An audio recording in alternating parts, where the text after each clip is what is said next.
Deputado, a gente que acompanha ali o dia a dia da Câmara dos Deputados sentiu uma certa mudança de clima no dia da aprovação em especial. Até semana passada, muito se duvidava que, de fato, esse texto seria aprovado, em especial críticas da oposição.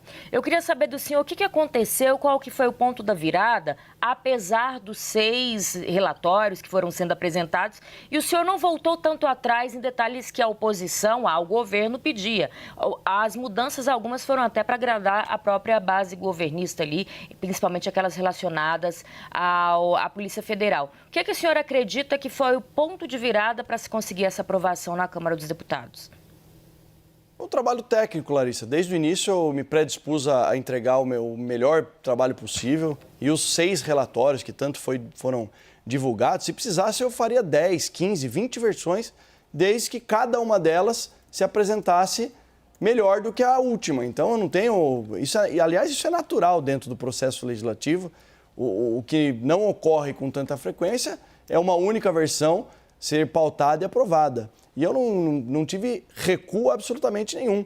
Na verdade, foram pontos estratégicos para acabar com essas falsas narrativas que foram criadas e, lamentavelmente, o governo federal escolheu um único caminho, o caminho do ataque político.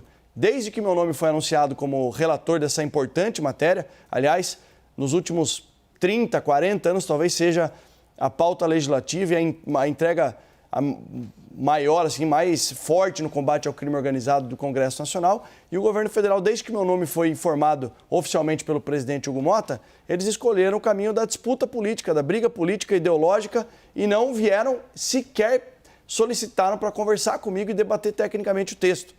Então, o meu ponto de vista, eu não digo que eu atendi o governo, eu estava 100% do tempo tentando e procurando escrever um texto e conseguimos atender a população brasileira e não o governo ou a esquerda ou a direita ou o centro. O que nós fizemos foi um trabalho técnico que pela primeira vez na história tem uma legislação que poderá punir de forma grave criminosos que pertencem a organizações criminosas. Estamos falando de penas de no mínimo 20 anos, podendo chegar a 66 anos de prisão, com no mínimo 70% do tempo cumprido em regime fechado. É um avanço gigantesco na lei de execuções penais, uma alteração que antes só 40% eram cumpridos em regime fechado, agora no mínimo 70% se for réu primário, podendo chegar a 85% do período se exercer a liderança dessas organizações. Lembrando também que permite imediatamente o cumprimento da pena de líderes dessas organizações criminosas direto no sistema penal federal, que é muito mais rígido no sentido de